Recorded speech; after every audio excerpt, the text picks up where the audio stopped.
he was a true humanitarian. A look at the day Amy Budish met President Jimmy Carter. That photo goes back decades. Amy worked next door to the White House as part of the Carter administration.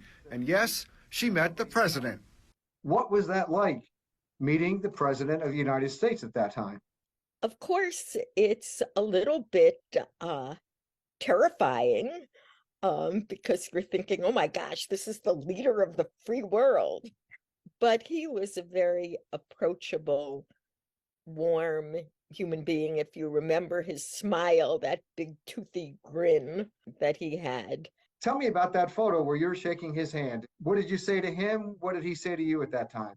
I'm sure I said something foolish, something that a 21-year-old would say. Oh, hi, I'm happy to meet you. But I wish I could say that I offered him advice that changed the world. Big concern back then, high prices, jobs, the economy. Amy Budish tells us at that time she worked for the president's special assistant for consumer affairs, although she quickly points out she was, quote, way down on the food chain. Our job was to help carry out the wishes of the administration. And every so often, if I was lucky, I would be sent on an errand over to the White House.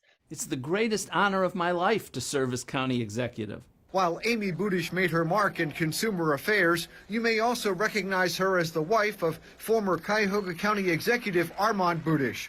Now she's looking back with so many others on Jimmy Carter, the president and the man. How would you put it for his footprint on the world going forward?